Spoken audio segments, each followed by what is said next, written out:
कोई डिसीजन गलत हुआ है जरूर कीजिए। आपको लगता है कि ये आदमी पैनलिस्ट सही नहीं है, जरूर कीजिए, ये तो हो सकता है। लेकिन हमने कभी नहीं कहा, एक चीज हम सबको समझना चाहिए, हमें ऐसा नहीं लगता है कि इसमें कोई दोहरी वाली बात है या कोई डिस्कशन वाली बात भी होगी कि मुसलमान society like Hindu society, any society is way beyond the dogmatists. आप उलेमा, आप इमाम, आप नैरो माइंडेड लोगों के अलावा भी मुसलमान सोसाइटी में बहुत सारे शिक्षित लोग हैं जिनको वक्फ बिल बहुत जगह डिप्राइव कर रहा था, उसी को थोड़ा सा संशोधन किया है। ठीक है, नीरज जी इस पर जवाब देना चाह रहे हैं। हाँ, नीरज जी का भी फर्स्ट कमेंट नहीं हो पाया, प्लीज। ठीक है Neeraj ji, please go head. अब आवाज जा रही है हमारी? सही, बिल्कुल बिल्कुल परफेक्ट आ रही है सर, बोलिए। यहाँ पे मीनाक्षी जी यह स्थिति है कि जिसके लिए बिल में संशोधन किया गया है, सरकार कह रही है कि बहुत बढ़िया है, आपके लिए मैंने बना दिया, आप इसे स्वीकार कर लो। और जिनके लिए बनाया गया वो स्वीकार नहीं कर रहे हैं, सिर्फ उसी तरह से नहीं स्वीकार कर रहे जैसे किसान बिल को सरकार पूरा डंका बजा के कहती रही कि आपके लिए बढ़िया है। एक तरफ किसान विरोध में थे, दूसरी तरफ मोदी जी घूम घूम कर देश में किसानों को यूनाइट कर रहे थे। नोटबंदी को सरकार बोलती रही कि बहुत बढ़िया है, 50 दिनों के अंदर अगर सफल नहीं होती तो हमें चौराहे पे फांसी दे दीजिएगा। उसी तरह से अग्निवीरों का भी आपने देखा।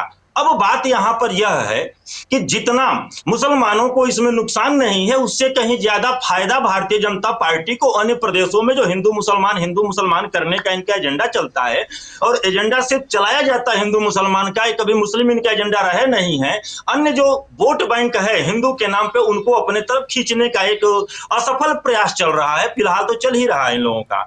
अब रही बात यहां पर ममता बनर्जी का, अगर असंवैधानिक तरीका पे ममता बनर्जी ने कहा है कि मैं लागू नहीं होने दूंगी, तो आपने चर्चा किया संघीय ढांचे का, तो संघीय ढांचे में यह भी प्रावधान है कि जब राज्य सरकारें निरंकुश हो जाएं तो केंद्र सरकार उस पर अंकुश लगा सकती है। अगर वो असंवैधानिक तरीका से बात कर रही है तो भारतीय जनता पार्टी की केंद्र में सरकार है मीनाक्षी जी, और गृह मंत्रालय को इस पर त्वरित गति से कार्रवाई करके उनको नकेल कसने का काम करना चाहिए। लेकिन नहीं करेगी भारतीय जनता पार्टी, क्योंकि वह भी जान रही है कि असंवैधानिक तरीका से ममता बनर्जी नहीं बोल रही है, यहाँ पर सिर्फ राजनीतिक रोटी सेकने का काम किया जाएगा। जो 15 साल से शत्रुपा जी बोल रही है, मैं 2016 से गिनती करके बता रहा हूं, 16 हो, 19 हो, 21 हो, 24 हो, जितने चुनाव आए हैं या पंचायत के चुनाव, उससे पहले भारतीय जनता पार्टी सिर्फ आरोप लगाती रही है। और कितने वहां पर दंगे हुए, कितनी हत्याएं करी गई, आगजनी हुई, बलात्कार हुए, लेकिन किसी भी